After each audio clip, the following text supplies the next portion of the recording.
a todos por venir al Espacio Joker, a otra presentación. Creo que o es la última o la penúltima que vamos a hacer usando el leitmotiv este de 30 aniversario, porque fue en octubre, o sea que en algún momento tendremos que parar de decir que es el 30 aniversario. Y el 31. Pero vamos a ir a los redondos. Bueno, lo primero de todo, muchas gracias por haber venido y sobre todo gracias a vosotros, gracias a José María Ruiz Vargas, que se ha desplazado muy amablemente para colaborar en esta presentación, que ya nos contará por qué para él también tiene su importancia. Y sobre todo gracias a Virginia Moncalián, que es la autora del libro que vamos a presentar, que es Burbujas en los charcos. Bueno, vamos a empezar por el principio. ¿Qué es esto? Porque esto es una novela gráfica, es un tebeo, es un ensayo. ¿Tú cuando hablas de él, qué dices que es? Pues me da mucha vergüenza. Sé que es un ensayo gráfico, pero... Bueno, perdón la voz, los que me conocéis ya sabéis que no es mi voz, pero esto se oye bien, ¿no? ¿Se oye bien? Sí, no, te hace vale. que se oye bien. Yo sé que es un ensayo gráfico, pero me ha costado mucho decirlo, me daba como vergüenza, porque para mí hacer un ensayo es hacer esto, ¿no? No, esto es... Claro, sin embargo no tenía otra manera de nombrarlo, ¿no? Porque no es una novela gráfica, realmente no tiene un argumento como una novela en sí, ¿no? Y tampoco es un libro de ilustraciones, entonces... Bueno, pues encontré por ahí la denominación ensayo gráfico y creo que es la que más se adapta. Sin embargo, tampoco... bueno, no sé, me sigue dando como vergüenza decirlo, bueno, pero ¿no? es un cómic sí. que usas el lenguaje del cómic para realizar un ensayo. Eso está claro. Eso es. Pues eso ya está. Sí, eso es, sí. Pues vamos a empezar por el principio. ¿De dónde sales, Virginia? ¿Tú qué has estudiado? ¿Cómo te pones a hacer esto? Estudié Bellas Artes y bueno, yo soy profesora, entonces... a mí me gusta mucho ser profesora, me ha gustado mucho dar clase, me sigue gustando dar clase, pero ya llevo unos años que, bueno, realmente las clases ya las tengo preparadísimas y yo creo que soy una persona activa y necesito hacer otras cosas en mi tiempo libre. Entonces, claro, a mí toda la vida me ha gustado dibujar, me ha gustado pintar, me ha gustado escribir, y igual es una faceta que he tenido aparcada por el hecho de estar dando clases, ¿no? Como que estás absorbida por otras actividades, pero bueno, pues ya llevo unos años que he retomado un poco el tema de hacer obra propia, digamos. Y no necesariamente novela gráfica, ¿no? Ni relacionada con el cómic. Bueno, hago ilustraciones, todo un poco muy informal, ¿no? Pero bueno... Pero también has hecho cosas más relacionadas con el cómic, ¿no? Has hecho algunas tiras de... Sí, hace años ya, bueno... Asier, que es mi pareja, que es Gastón, es autor de cómics, entonces eso siempre tengo que decir que es así, ¿no? Que te ha dado mucho la vara con lo que hace un cómic, que tú puedes hacerlo. Claro. A ver, los dos nos conocimos haciendo Bellas Artes y es imposible vivir con una persona que es un apasionado del mundo del cómic, aparte de autor, sin dejarte influir, ¿no? O sea, yo siempre he leído muchos cómics y he practicado, ¿no? Entonces, por eso hace unos años sí que estuve un poco metida en el tema de la tira cómica. Bueno, y bueno, pues tuve algunos aciertos, digamos, ¿no? En algún concurso que siempre pues, te sirve para reforzarte, ¿no? Para reforzar y saber que algo de eso, algo medianamente bien lo puedes hacer, digamos. Sí. Pero de ahí a una cosa como esta, que no digo que sea, pero sí, tiene mucho más trabajo, que es mucho más ambicioso. Sí. ¿De dónde viene la idea? Hoy es el concurso, ¿lo tenías ya planteado de antes? ¿Cómo te decides a apostar por un proyecto de esta envergadura?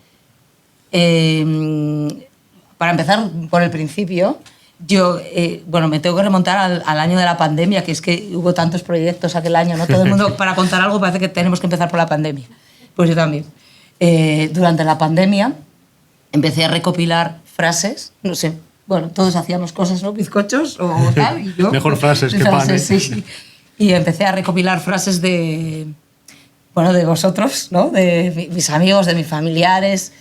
Empecé a hacer dibujos, pero sueltos, ¿no? De, oye, ¿qué frase se dice en tu familia? Porque me empecé como a dar cuenta de que en todas las familias había una frase de ese estilo, ¿no? Y, bueno, pues es un tema que me llenó un cuaderno entero, ¿no? De frases y bueno, me empecé a interesar por el tema y bueno, yo lo tenía ahí aparcado y bueno, bueno, sucedió poco después que falleció mi padre. Entonces, pues tenía esas frases, pero tenía otras cosas, ¿no? Me empecé a dar cuenta empecé a ser consciente o a reflexionar de por qué me venía el recuerdo de mi padre, por qué cosas, ¿no? El título del cómic, ¿no? O de la novela gráfica, lo voy a empezar a decir, del ensayo gráfico.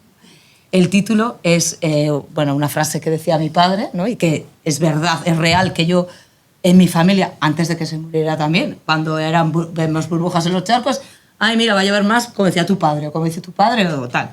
Pero luego me di cuenta que había otras cosas, ¿no? Y, bueno, empecé a interesarme, ¿no? A la vez, en el tema de por qué nos acordamos, qué es lo que nos lleva a acordarnos de gente determinada, pero también, igual un poco egoístamente, empecé a pensar, ¿y de qué se van a acordar de mí cuando yo no esté, ¿no? Entonces, bueno, pues empecé a elaborar un proyecto un poco más ambicioso, ¿no? Me di cuenta de que no se iba a quedar solo, el libro no se iba a quedar solo en que era muy cómodo de realizar, ilustración, frase, ilustración, frase, ilustración, frase, ya no me valía. Para lo que yo quería contar tenía que meterme ya en otra piscina. Y ahí estaba, en esa piscina, cuando muy perdida, en una piscina perdidísima, a punto de abandonar,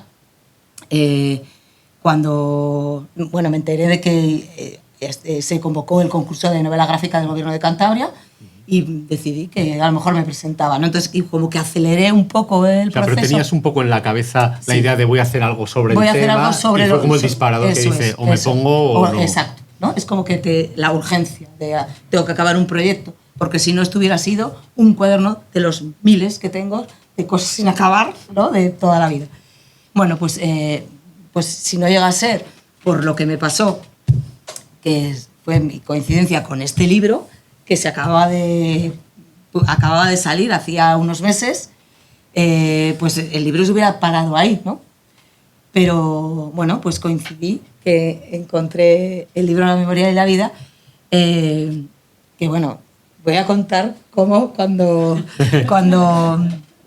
lo que me pasó, que salí del estudio un día desesperada porque no encontraba cómo continuar y, bueno, pues fui a una librería y encontré el libro, ¿no? Entonces, allí mismo es que tengo el recuerdo de ver el índice, solo el índice, que es completísimo, ¿no? Con todos los subíndices, y era como, aquí hay una cámara oculta, porque era como si me estuvieran leyendo el pensamiento. Fue una sensación impresionante. Claro, yo me llevé el libro, lo devoré, y bueno, pues a partir, claro, es que, ¿qué me pasaba? No es que estuviera en un pozo sin salida, es que me faltaba conocimiento. Y salí del pozo. Y bueno, pues entonces a partir de ahí, bueno, me dieron la ayuda, ¿no? O sea, gané el premio, gané la beca, digamos, y luego a partir de ahí el libro se ha desarrollado gracias a la relación que hemos tenido epistolar, ¿no es? Que es telefónica y epistolar algo. Sí. Ahí entras tú, José María. Por correo electrónico. Eso. Por correo electrónico, no sé cómo se diría. Bueno, pues Digital o no sé cómo. Bueno, buenas tardes a todo el mundo. Quiero decir que estoy encantado de estar aquí. Vivo en Madrid. No es que yo sea de Madrid, llevo 57 años de paso en Madrid. Yo soy del sur de la provincia de Córdoba. Pero bueno, estoy aquí porque estoy contento por la obra, muy contento con esta obra. Y yo también voy a contar, te voy a decir muy brevemente, el verdadero inicio de esta relación a la que ha hecho alusión en este instante, hace un momento, Virginia. Tengo aquí la copia de un correo electrónico, esto es un correo electrónico, que me envía una persona desconocida para mí, en el que dice, voy a leeros literalmente, está fechado este correo electrónico el 12 de marzo de 2024. El libro mío había salido exactamente el 1 de junio de 2023. Y entonces, bueno, yo abro el correo y con los correos habituales que hay siempre, ¿no? Y entonces leo, estimado José María Ruiz Vargas, mi nombre es Virginia Moncalián, soy profesora de dibujo en un instituto de Cantabria. Fuera de lo laboral y como proyecto personal, llevo años inmersa en un trabajo de recopilación de historias y recuerdos sobre los que voy dibujando y reflexionando. le escribo, yo estaba leyendo esto, en fin, tan interesado, ¿no? Sigo leyendo, le escribo para agradecerle profundamente su libro, entre comillas, La memoria y la vida. Este verano cayó en mis manos cuando yo estaba intentando elaborar el guión de una novela gráfica, y dice entre paréntesis, con el fin de poner un poco de orden a todo mi material de dibujos e ilustraciones sobre recuerdos y memoria. Y ahora con letras todo mayúsculas dice, y se hizo la luz. Entonces yo iba leyendo esto verdaderamente cada vez más emocionado. Porque dice, gracias a sus escritos, y ahora pone una frase que resulta que está cogida del libro, ¿no? He encontrado, esto es algo que digo yo en el libro, ese por lo visto, en la página no sé cuánto, ¿verdad? Sí. Pero que ella quede claro que si no me da vergüenza.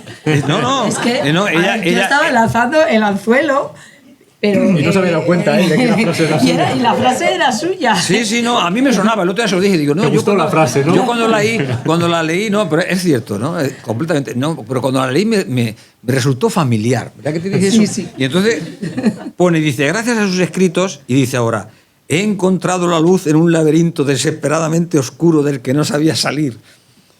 Así fui descubriendo en su libro lo que yo era incapaz de expresar. Y sigo leyendo. Tanto es así, seguía diciéndome, que pude terminar la presentación de un proyecto sobre el tema y resultó ganador en el premio de la novela gráfica del gobierno de Cantabria. Ahora tengo 11 meses por delante para su elaboración. Este correo es para agradecerle profundamente su maravilloso libro, que ha sido y seguirá siendo durante unos cuantos meses mi base teórica, mi libro de cabecera y mi inspiración para cumplir con mi proyecto más soñado. Atentamente, Virginia Moncalián. Y yo me quedé, porque claro, en fin, no es por nada, pero en fin, todo el mundo recibimos cartas de vez en cuando de gente que no conoce, ¿verdad? Yo con relativa frecuencia, o de vez en cuando por lo menos, no solamente por este libro, sino como por mi profesión también de profesor, porque llevo, en fin, aunque voy a decir un número de años que os va a resultar extraño, pero puedo matizar. Llevo en la Universidad Autónoma de Madrid, este año se están cumpliendo 52 años de profesor. Alguien puede decir, pero bueno, este hombre, ¿qué pasa? ¿Que empezó a dar clase con 5 años? No. Es que, bueno, yo he sido catedrático y cuando me jubilé, que me jubilé el año 2017, no sé si sabéis, perdonad que os tutee a todos, en la universidad la jubilación no es hasta los 70 años. Entonces yo agoté, porque yo además no me quería jubilar, yo agoté los años y además tuve la suerte de que me nombraron profesor emérito y ahí sigo. Entonces, bueno, en estos 52 años, pues uno recibe cartas de antiguos alumnos, de alumnos de aquí, de allá, de otros sitios, en fin, que te plantean, pues bueno, que quisieran investigar o que a ver si podían, en fin, las cosas más diversas en el ámbito académico, ¿no? Pero claro, una carta como un correo, una carta como esta de Virginia a mí me dejó, bueno, tanto es así que yo inmediatamente, en fin, no me acuerdo con qué demora te contesté, pero inmediatamente le contesté y yo le dije, bueno, aparte de darle las gracias, etcétera, etcétera, le dije, oye, digo, bueno, en fin, no sé cómo te lo dije ahora mismo, ¿no? Pero más o menos lo que le vine a decir es, digo, oye, que cualquier duda que tengas o cualquier cosa que quieras, que podemos hablarlo, que yo, en fin, que estoy dispuesto a que me comentes lo que vas haciendo. Y bueno, oye, pues ahí empezamos. Y sigue tú. Vale, pues así fue. Claro, así porque ella era la autora, yo no. Sí. Yo estaba allí con mis cosas, ella estaba aquí con burbujas en los charcos. Claro, bueno, pues a mí, pues después de esa respuesta, en el que José María se ofreció tan amablemente a aportar toda la ayuda necesaria, pues claro, a mí esto me sirvió muchísimo, ¿no? Primero, porque, bueno, por la seguridad que me dio, ¿no? Tranquilizó, ¿no? Sí. Tranquilizado primero. Porque claro, yo, por un lado, el libro tiene una parte autobiográfica en la que, bueno, pues ahí no hay nada que hablar, ¿no? Pero hay una parte más científica, más técnica, no sé, que yo soy absolutamente ajena al tema, ¿no? Entonces, claro, yo me estaba leyendo el libro y he sido buena estudiante, pero de ahí a hacer yo, coger y decir, ahora escribo otro libro, ¿no? Pues si hay el autor del libro me iba diciendo muy bien por aquí, correcto, está bien, así durante los 11 meses, pues es que, o sea, la seguridad, sobre todo de poder seguir haciéndolo, vamos, increíble, ¿no? Pero es que luego ha hecho otras aportaciones, ¿no? O sea, realmente es que al final las conversaciones eran apasionantes, ¿no? Muy largas y Por teléfono, sí. Por teléfono y Y bueno, pues, o sea, también aportaba sus ideas o discutíamos muchísimas O cosas. sea, pero es una labor de editor, no se quedó solamente en animarte, sino que sí que ve No, cuando veía... me he hecho un seguimiento así, ¿no? Sí, Podríamos bueno, decir. yo lo hacía evidentemente con todo Yo le cariño, mandaba ¿no? unas páginas de vez en cuando, ¿no? Pues Sí, 3 o 4 veces. yo lo hacía, bueno, es que uno Sí. también, cada uno somos como somos, ¿verdad? Y yo tengo esa tendencia, mis alumnos me conocen, yo cuando alguien me dice, oye, ¿me puede hacer? Pues si puedo, se lo hago, ¿no? Entonces, en este caso era, bueno, pues ella me mandaba primeros proyectos o ya cosas hechas de capítulos, y entonces, bueno, yo le decía, desde mi punto de vista, oye, esto está muy bien, ¿no? Esto está muy bien. Y había otro momento que le decía, oye, quizás aquí convendría mejor, en lugar de decir no sé qué, pues si lo dijera de otra manera, incluso cambiamos el orden de los capítulos, Sí, ¿no? y, También. y el capítulo Has del añadido, olvido, has añadido. que lo desdoblé porque no al principio iba a ser solo uno. Sí, sí, pero bueno, que la labor es de ella. Yo ahí era una persona, en fin, que estaba en Madrid y que le decía de vez en cuando, adelante, muy bien. Pero sí, bueno, entonces, pues bueno, pues al final a ella ha hecho verdaderamente, en mi opinión, un libro absolutamente precioso. Precioso y además de una grandísima ternura el libro, ¿verdad? Porque claro, como luego, yo además se lo decía, y bueno, y aquí, unas palabrillas que me pidieron para que dijese algo, yo llegué a, en fin, tampoco sabía yo muy bien qué decir, ¿no? Pero voy a leer solamente la primera línea que escribí aquí, porque es verdad, ¿no? Y entonces yo escribí aquí, para este libro, no es tarea fácil enhebrar el conocimiento científico con imágenes de la cotidianidad humana. Burbujas en los charcos es una obra gráfica extraordinaria precisamente porque consigue esa simbiosis, etcétera, etcétera, ¿no? Entonces aquí hay unas palabrillas. Yo creo que, vamos, esto es algo que yo percibí desde un principio, porque claro, que alguien coja una cosa que tú has escrito y te la transforme en esas imágenes tan bonitas, ¿no? Claro, eso no deja de ser algo, en fin, que te sorprende gratamente, ¿no? Y bueno, pues, en fin, es una obra verdaderamente, desde mi perspectiva, que yo no sé nada de cómic, en fin, de cómic yo sé cosas de Mortadelo y Filemón, cuando leía cuando era pequeño, y de Pulgarcito y cosas de aquellas, ¿no? Pero de toda la tecnología y todas las técnicas que hay actualmente sobre el mundo del cómic, que aquí hay unos grandísimos expertos, ¿verdad? Yo digo, a mí ese es un mundo para mí, en fin, que no conozco, ¿no? Y yo, en fin, y ya no voy a hablar más. Que Eso no va a ser posible. Que me ha gustado, que es verdad, que me sentía yo, que sentía que captaba perfectamente, ¿no? Lo que yo había escrito, cómo ya lo transformaba en imágenes y tan bonitas y tan tiernas y tan coloridas, etcétera, etcétera. O sea que a mí me ha parecido... Perdonad, esto a mí me estaba recordando cuando estabas tú con este trabajo, supongo que conocéis lo que voy a decir, claro. Como sabéis, de varios libros últimamente se está poniendo, no sé si se está poniendo de moda o por lo menos se están publicando, digamos, versiones gráficas de libros ya publicados. Por ejemplo, sí, ¿no? la pela. La pela es, ¿no? Claro. Tú que eres el experto. Pero, por ejemplo, me estaba acordando de ese libro que ganó el premio Nacional de Ensayo, El infinito en un junco, de Irene Vallejo, cómo ha salido, porque además es de la misma... La edición gráfica la ha Es de publicado Debate. Debate, el mismo de donde tengo publicado que yo. no es la que publicó el ensayo. Porque Claro. era de Ciruela, que es una cosa curiosa. También, claro. Entonces, yo cuando estaba Virginia con su trabajo, hombre, guardando las distancias, ¿verdad? Bueno. Yo decía, mira, oye, igual están haciendo de mi libro también una especie de novela gráfica, claro. como la versión gráfica de El infinito en un junco, ¿no? Salvando las distancias, ¿no?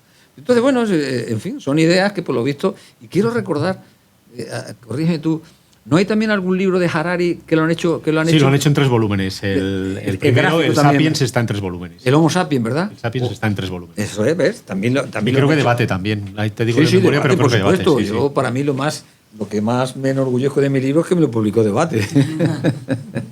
Bueno, pues nada. Bueno, pues vamos a ir un poco a hablar de cómo lo has hecho, ¿no? Hay una cosa que creo que al hablar de memoria, por mucho que sea ensayo gráfico, y que de hecho a José María le pasa también en el ensayo, el de solo letras, por diferenciarlo en el ensayo gráfico, es que me da la impresión de que es físicamente imposible hacer un ensayo sobre la memoria sin una parte autobiográfica, sin hablar de la propia memoria, ¿no? Parece que queda como un poco, no sé si falso o forzado.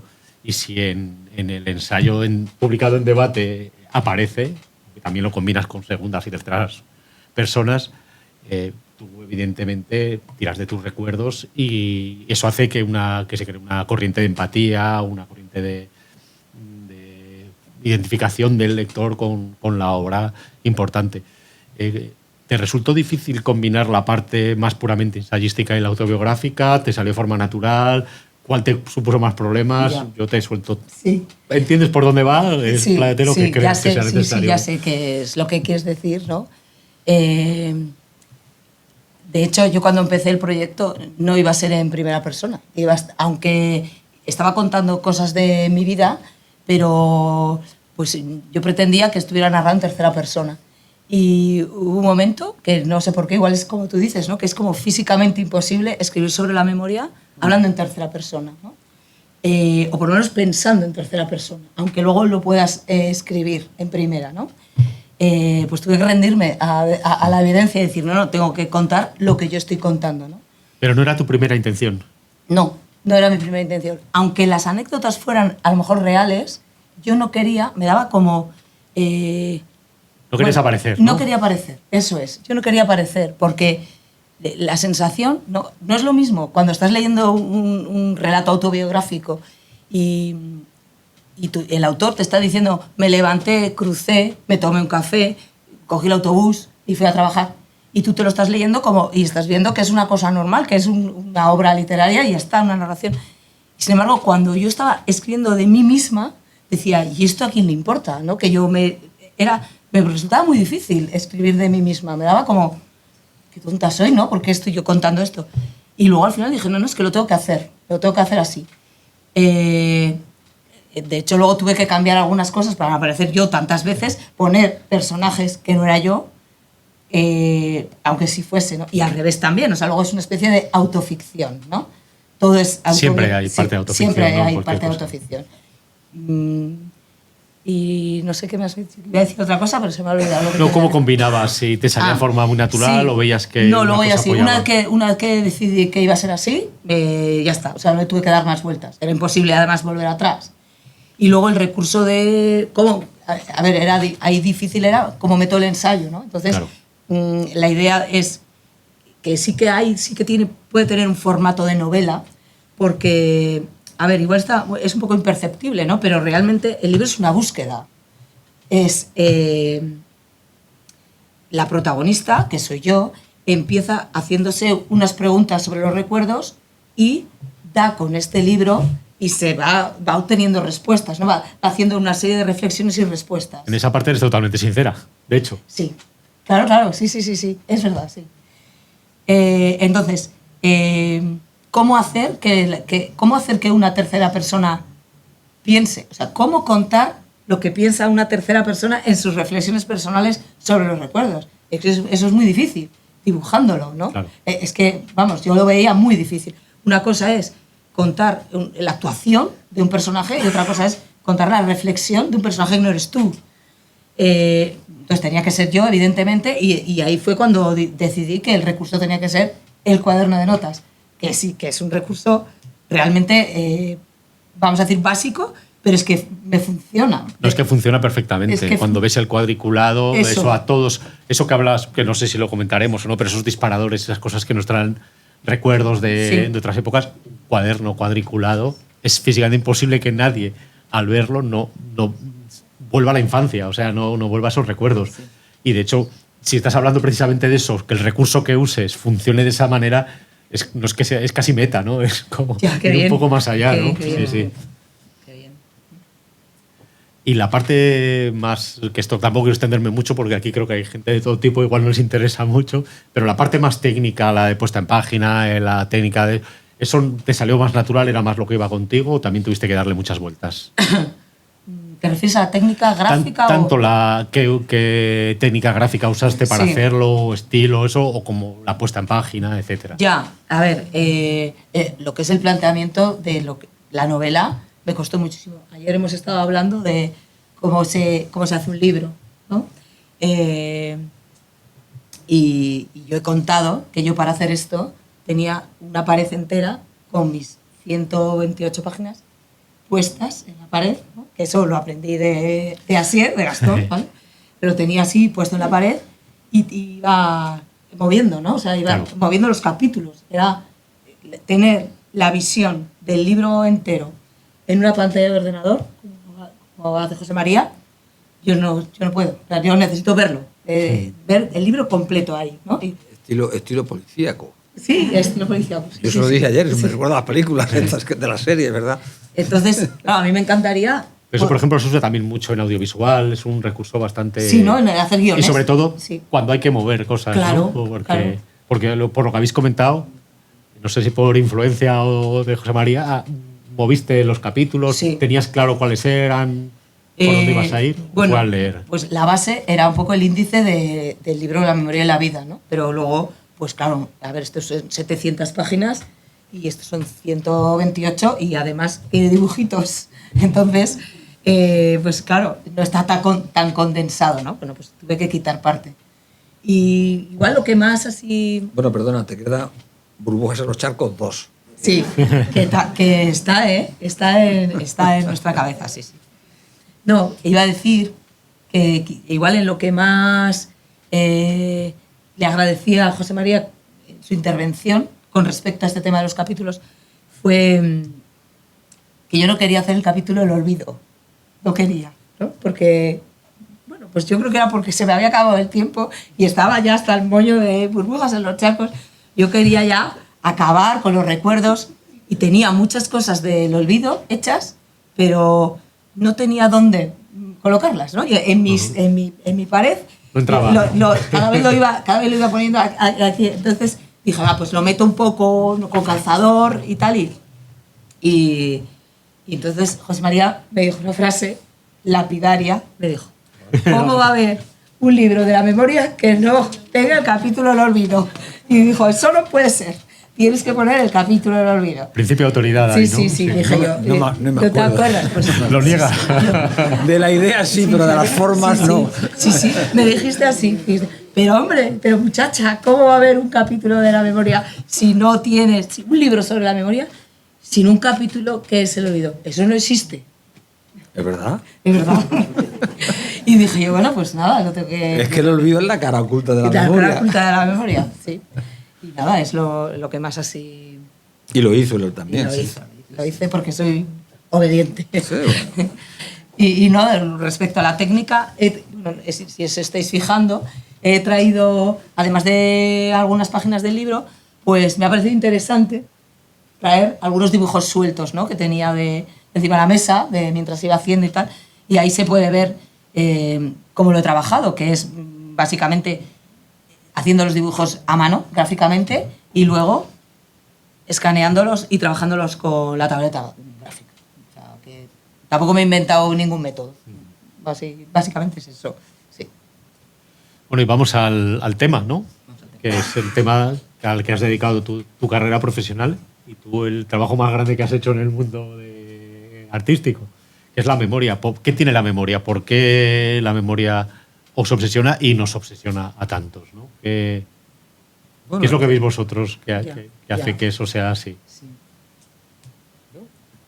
Bueno, eso es obvio. Es que somos memoria. Somos memoria. Yo soy mi memoria, tú eres tu memoria, usted es su memoria, tú eres tu memoria. Es decir, somos memoria. Si pierdes la memoria, no eres nadie. Yo eso lo ilustro con casos reales en el libro, ¿eh? O sea, no es una exageración ni una hipérbole. Somos memoria. Es decir, que... Entonces, claro... Eso el pánico. ¿Por qué nos puede atraer a todo el mundo algo sobre la memoria? Porque, claro, es que eso nos toca, digamos, en lo más profundo de nuestro ser, ¿no? Pues quizá la enfermedad que más miedo tenemos todos es el Alzheimer, ¿no? Quizá porque Exactamente. te pierdes, ¿no? Exactamente, claro, ese tipo de enfermedades. Ahí está precisamente, yo siempre cuando hablo el otro día que daba una conferencia, no me acuerdo ahora mismo cómo fue la cosa, pero siempre digo que, claro, el interés por la memoria es algo que se ha despertado muy recientemente. Sí, es algo que se ha despertado muy recientemente en la gente en general, en todos, ¿no? Porque yo siempre digo, bueno, es que, claro, cuando a la gente le dice, no, de la memoria, inmediatamente todos, en fin, todo, hay una tendencia mayoritaria a asociar eso con la idea que arrastramos desde cuando éramos niños, que era tan frecuente aprenderse las cosas de memoria. Entonces, claro, cuando a la gente le hablas de que, ¿tú a qué te dedicas? ¿No? Al estudio de la memoria. Bueno, no sé qué. Y la gente no le daba apenas importancia a la memoria hasta hace muy pocos años. Porque lo tenían asociado, creo yo, a esa esa fase de la vida, ¿no? En que nos aprendíamos que si la tabla de multiplicar, que si el Padre Nuestro, que si la Bienaventuranza, en fin, aquellas cosas que nos aprendíamos de carrerilla, decíamos por allí, por mi tierra, de memoria, ¿no? Y claro, cuando empiezan a aparecer, o por lo menos a hacerse públicas, o digamos ese conocimiento científico, se comienza a hacer conocimiento ordinario, es decir, salta a la calle de que hay una serie de enfermedades terribles que precisamente empiezan a dar la cara, por lo general, ¿verdad?, con pérdidas o fallos de memoria, la gente empieza ya a tomar conciencia, poco a poco, esto no se produce de un día para otro, la gente ha ido tomando conciencia progresivamente de que eso de la memoria no es aquello de aprenderse las cosas de memoria, es que eso de la memoria parece ser mucho más importante porque, mira, mi vecino o mi vecina que ha perdido ya la cabeza, pues resulta que lo que ha perdido fundamentalmente es la memoria, ¿no? Es decir, la memoria es la vida. Entonces, claro, en cuanto alguien empieza a tener problemas con la memoria, es que se altera, de hecho. No quiere decir que quien olvide algo sufra ningún tipo de alteración, pero cuando aparecen ya alteraciones patológicas como consecuencia de enfermedades cerebrales y empieza a haber fallos de memoria, es que eso empieza a alterar toda la conducta de esta persona, todo su comportamiento.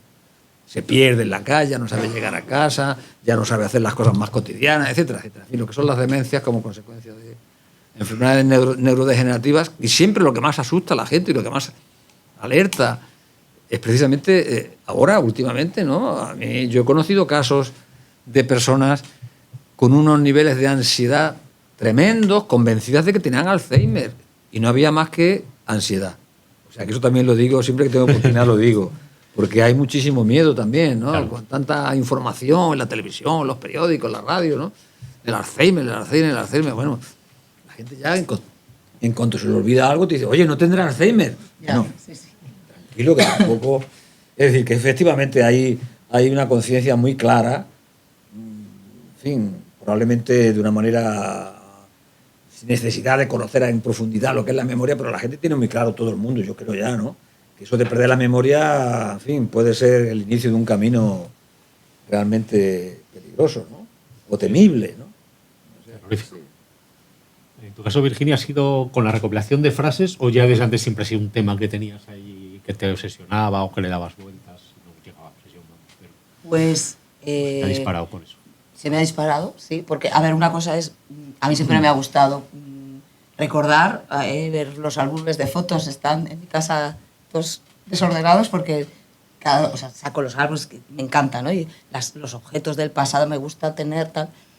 Pero quizás lo que sí que, la reflexión que no había hecho, igual también por la edad, ¿no?, es la identificación tan grande que haces con los recuerdos y tu identidad como persona, ¿no? O sea, que es un poco el miedo que tienes cuando, no, sin ser algo patológico o algo relacionado con la edad, el Alzheimer y tal, sino pues casos de amnesia o ese miedo bueno, a ver, que es que me voy a ordenar lo que quiero decir. Se explica muy bien cuando alguien tiene amnesia la identificación que hacemos de los recuerdos con quiénes somos, ¿no? Porque es cuando pierdes la memoria, pierdes quién eres. Creo que estás pensando en este caso paradigmático que comentas tú, sí, que el viajero en el metro que de repente hace un fundido, ¿no? Y se olvida de todo. Eso es, sí. Y claro, no sabe ni salir de ahí. Y cualquiera que ha leído un caso como ese o similares, dice, no se te ocurre nada más terrorífico, ¿no? Que claro, estar ahí y no saber quién eres, a dónde vas. ¿No? Entonces, eso sí que, a partir de leer este libro y durante la elaboración de Burbujas, pues es una cosa que te planteas muy a menudo, me parece súper importante, ¿no? Porque no es solo el hecho de reconocer eso, sino de ponerte a pensar esos recuerdos, quién los ha fabricado, ¿no? Qué punto de fabricación hay por tu parte o de los demás. Estás tirándole ahí un anzuelo, ¿no? Luego a José María con lo de fabricar recuerdos. Sí. Bueno, que estás diciendo, lo has dicho un par de veces. Bueno, porque eso es lo que recordamos hechos o recordamos recuerdos de recuerdos. Vamos a ver, nuestros recuerdos. Mi memoria, la memoria no guarda lo que ocurrió. Pasa la segunda parte después de la frase lapidaria. Vamos a ver, mi memoria no guarda lo que ocurrió, sino lo que me ocurrió a mí. igual que la memoria de todos y cada uno de vosotros y vosotras no está guardando lo que está ocurriendo aquí ahora mismo, sino lo que estáis viviendo. Esto explica precisamente las discrepancias que son siempre inevitables cuando un grupo de amigos, de conocidos, etcétera, se reúnen, se juntan y empiezan a recordar, que es lo habitual, ¿no? Oye, ¿te acuerdas aquel día? Entonces empiezan a recordar, pues eso, episodios que han compartido, ¿no? Y ahí está siempre asegurada la discrepancia. No estaremos de acuerdo, ¿verdad? No, eso no fue así. O en algún momento te corrigen. No, que eso no fue así. No, entonces no, que tú... Entonces, no hay manera de ponerse de acuerdo, ¿no? No hay manera de ponerse de acuerdo. Eso pone de manifiesto muy claramente que nuestra memoria, es decir, lo que está entrando en nuestra memoria no es realmente lo que está ocurriendo. El procesamiento, y además que como somos seres narrativos, que pensamos y estamos acostumbrados a contar historias... Pero Fernando, hay muchísimos factores que precisamente transforman lo que está ocurriendo en lo que tú realmente guardas, ¿no? Emociones... Sí, pero por ejemplo, pero la visión que tú tienes del mundo, es decir, es que tener en cuenta que, claro, entre la realidad y la memoria hay un proceso fundamental que es la percepción. La percepción no es más que la interpretación de lo que está ocurriendo fuera. Te llegan las sensaciones y tú las interpretas. ¿En función de qué interpretamos? Pues en función de factores tales como creencias, actitudes, prejuicios, sentimientos, emociones y sobre todo el conocimiento previo que ya tenemos almacenado desde que éramos pequeños. Es decir, es que todo eso son una especie de, yo a veces lo digo así en plan metáfora, digo una especie de gafas cognitivas a través de las cuales vemos el mundo. Entonces, el mundo que yo percibo no puede ser nunca idéntico al que tú percibes, ni al que tú percibes, etcétera, etcétera. Es decir, vemos el mundo a través de toda esa serie de filtros cognitivos y por eso lo que guardamos cada uno, siempre naturalmente hay que matizar. El núcleo del acontecimiento, eso evidentemente es idéntico en todo el mundo, ¿verdad? Es decir, cuando recordemos esta tarde, yo desde Madrid, otros desde Santander y otros desde donde quieran, ¿verdad? Vamos a recordar que aquí lo que hubo fundamentalmente fue, en esencia fue la presentación de un libro, burbujas en los charcos, que estaba completamente lleno, que era ya de noche, que había unos faros, etcétera, etcétera. Pero claro, el núcleo central, eso no lo vamos a distorsionar, ni se va a distorsionar, ni va a ser diferente en todos. Pero ahora eso es así, siempre. Que me da un poco miedo porque hay veces que recuerdo cosas y dicen, es que no estuviste siquiera allí. Ah, ya. Bueno, Es que pasa. yo no me quiero ir naturalmente a los casos extremos, yo estoy hablando de lo habitual, evidentemente. Evidentemente, bueno, mira, ya aprovecho para recomendar sobre todo a los aficionados al cine, si no habéis visto la película de Akira Kurosawa, Rashomon, quien no la haya visto, os la recomiendo. Es una película del año 1950, si no recuerdo mal, del gran maestro japonés Akira Kurosawa. Esa película es sencillamente una exposición de lo que es como él decía o como pensaba Kurosawa, la subjetividad de los recuerdos. En la historia, y no es un spoiler, o sea que no os voy a estropear la película, la historia en esencia es que, empieza en la película asesinan a un samurái y violan a su esposa. Y luego hay Akira Kurosawa, tan sabio este hombre, lo que hace, lo que nos presenta en la película son 4 testigos que cada uno independientemente va contando lo que ha visto. Y lo interesante de la película es que son 4 historias diferentes las que se presentan allí, pero ninguna es falsa. Son 4 verdades las que vemos ahí, ¿no? No hay ninguna falsa, son 4 historias diferentes, ninguna falsa. Entonces, digo, ¿pero esto cómo puede ser? Esa es la vida. Precisamente en Psicología de la Memoria utilizamos, ahí lo digo en el libro, en una nota de las muchas que hay, se habla del efecto Kurosawa, precisamente para referirse a ese fenómeno, ¿no? De cómo nuestra memoria no guarda lo que ocurre, sino lo que tú vives, lo que tú sientes. Por eso yo hablo de vivencia, por eso yo hablo de experiencias. No se guardan los episodios, sino las experiencias propias. Claro, y también incides mucho en la importancia de la emotividad, de los sentimientos a la hora de fijar recuerdos o de...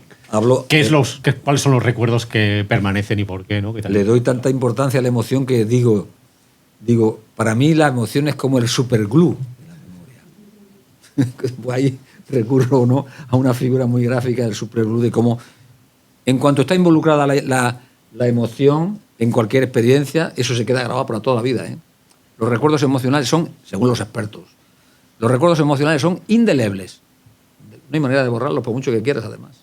O sea que la emoción juega un papel clave y fundamental, etcétera. Bueno, mira, que yo no quiero acaparar.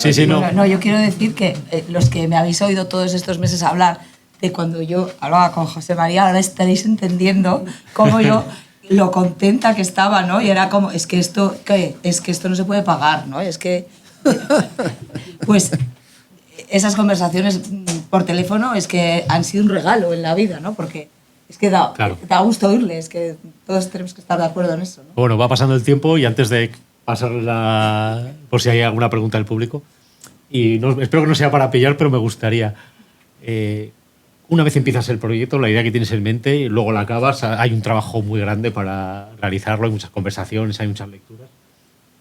Dime una cosa importante que hayas aprendido de cuando tenías el proyecto en mente, en la cabeza solo era una nebulosa, ahora que lo tienes aquí en acabado, que has sacado, una cosa que hayas sacado tú en claro y que digas, mira, esto ha valido la pena el trabajo, aparte por tener un librazo, porque he aprendido. Porque creo que lo hay, me da la impresión.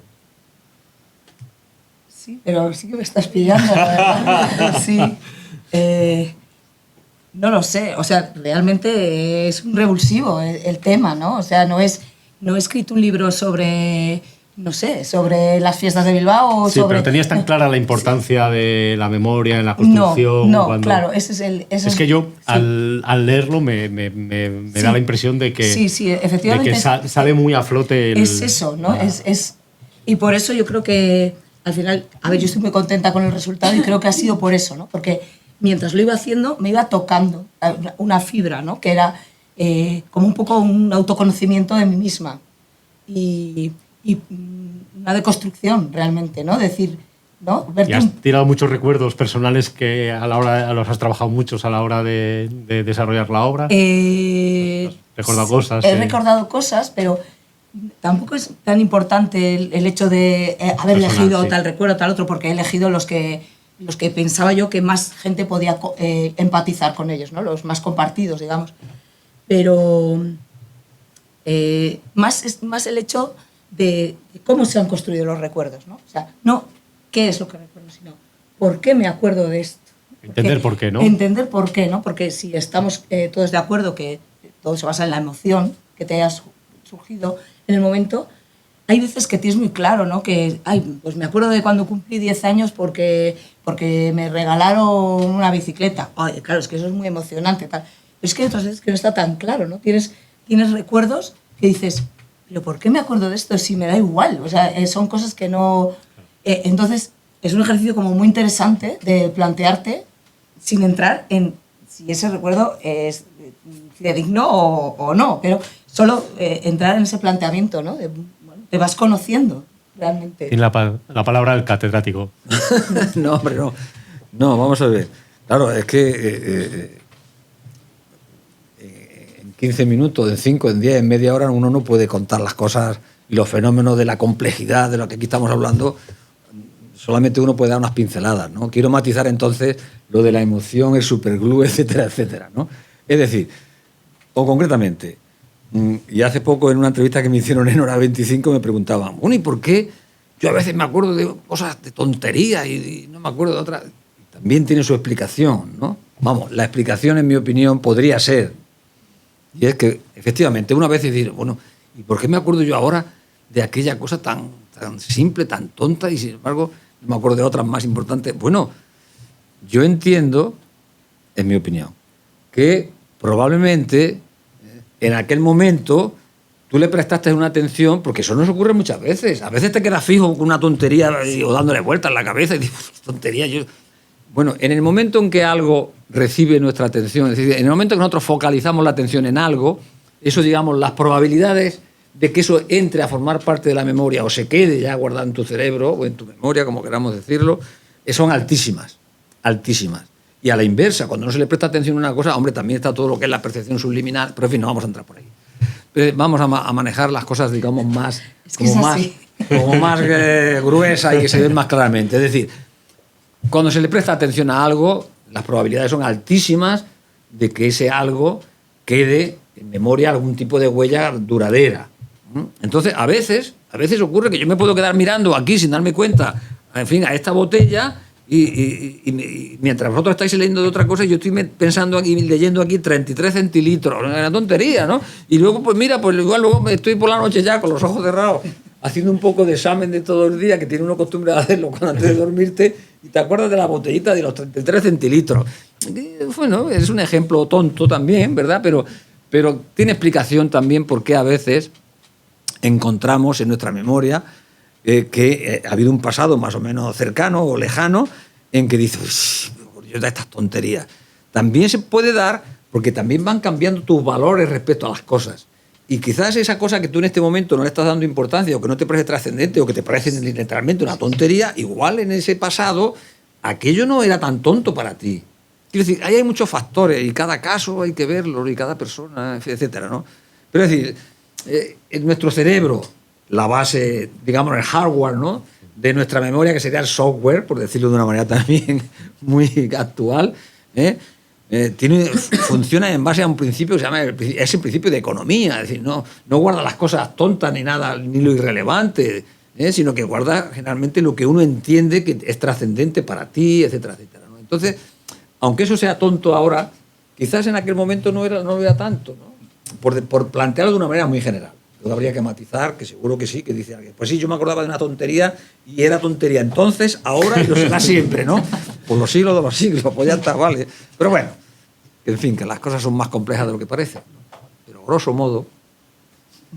Bueno, como me parece que luego Virginia va a tener que hacer unos cuantos dibujos, vamos a pasar la palabra al público. Si hay alguna pregunta, si alguien quiere contar sus memorias, luego cuando esté firmando le contáis esa historia personal. Pero ahora preguntas. Ana. ¿A quién levanta una mano? Ana. Al hilo de lo que ha dicho José María, dices la importancia de la atención.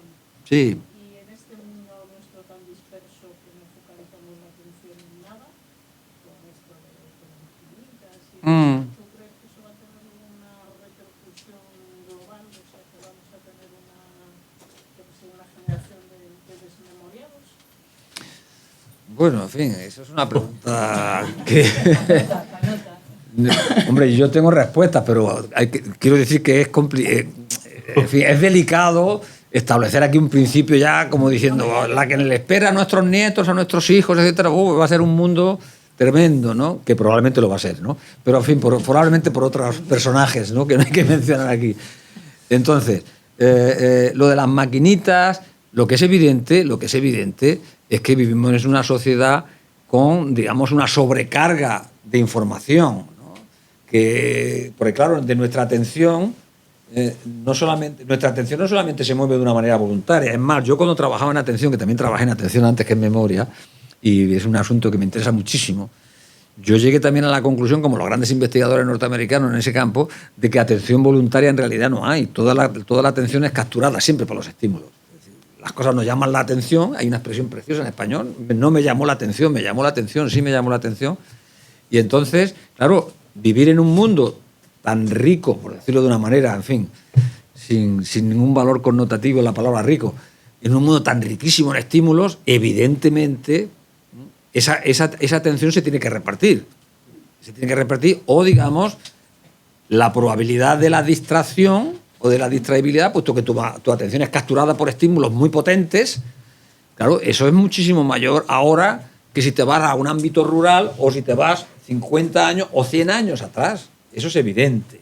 Ahora, ¿eso va a significar que los seres humanos a partir de ahora, van a ser más desmemoriados que los de antes? Yo creo que no. Porque nuestro cerebro es un órgano tan perfecto, es que en fin, es el sistema de procesamiento de información más complejo que se conoce, ¿no? Cualquier ordenador, por mucho que tal, no le llega al cerebro ni a la altura de las zapatillas, y la propia inteligencia artificial, etcétera, de la que también podríamos hablar, también tiene sus limitaciones. Es decir, nuestro cerebro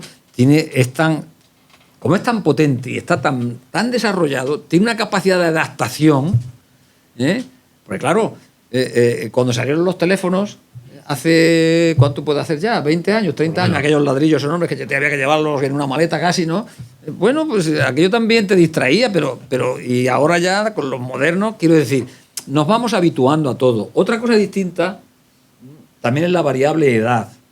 Porque claro, no es igual que cualquier adulto, los que estamos aquí, manejemos el teléfono y nos distraigamos con él o con una tablet como aquí, etcétera, etcétera, a que lo coja un niño que está en un proceso de desarrollo y también con un cerebro que todavía no está desarrollado. Entonces, claro, no es igual que, digamos, un ser humano inmaduro o en plena madurez, se ha abordado por esa gran cantidad de información que una persona madura que ya tiene unos controles con los que puede, digamos, pues eso, descartar estímulos, seleccionar estímulos, focalizar la atención por aquí, quitarla de allá, etcétera, etcétera. Entonces, claro, hay muchas variables ahí interviniendo. Resumo y termino. Yo no creo, quizás yo soy muy optimista, yo no creo que esto vaya a dar lugar a seres humanos más desmemoriados. Yo creo que no, espero que no. Igual es un deseo más que una hipótesis de trabajo, ¿no? Pero yo creo que, en fin, que los adultos, sobre todo las personas adultas, ya que tienen un control y si tienen conciencia de que eso efectivamente hay que, en fin, hay que limitarlo un poco el uso por lo menos, nos iremos adaptando. Yo creo que ya nos hemos adaptado bastante, ¿no? Todos llevamos en el bolsillo un teléfono y sin darnos cuenta estamos mirando todo. Ahora cuando estábamos en el bar ahí tomando algo antes de venir, me di cuenta que hubo un momento en que estábamos todos con el teléfono. Y a veces cuando entran a los restaurantes vean la gente y todo el mundo está con el teléfono. Pero bueno, ¿qué está pasando en este mundo, no? Pero bueno, probablemente eso no interfiera en su vida tanto como uno se puede imaginar. No lo sé, bueno, es una opinión. Es una opinión. Bueno, no sé si voy a dar el turno de otra pregunta. La contesto yo, la siguiente. Sí. Vale, si hay una última pregunta y si no... Es una pregunta muy difícil. Vale, espe. Cuando estabas dibujando, ¿te centrabas como cuando dibujamos te aíslas totalmente o te obsesionabas con todo este tema de la memoria? Si estabas pensando que tu cabeza iba a tus recuerdos, al papel, a los recuerdos, al papel, Ya. o simplemente desconectabas como cuando hacemos cuando dibujamos. A ver, yo creo que es igual que cuando dibujamos, ¿no? Todos los que estamos de dibujar todo el rato aquí, cuando estás dibujando, da igual lo que sea. Si es algo que estás copiando o algo que tienes en la cabeza, ¿no? Para mí dibujar es meditar, prácticamente, ¿no? Sí, igual, exactamente. Cuando estoy concentrada en un dibujo, estoy exactamente igual que cuando estoy en la calle dibujando un edificio. Igual. O sea, en el momento que logras concentrarte, ¿no? Una vez que estás con el foco puesto en el dibujo. No. Es que gracias, o sea, el dibujo gracias tiene eso, ¿no? Que es el vacío. O por lo menos ese momento, ¿no? Que ojalá fuera todo el rato, pero el momento en el que estás sin pensar. Igual que haces tú. Bueno, pues vamos a concluir. Darles las gracias muy efusivamente a... dime. No, que yo también quiero dar las gracias. ¿Puedes dar las gracias? Sin ningún problema. Vale.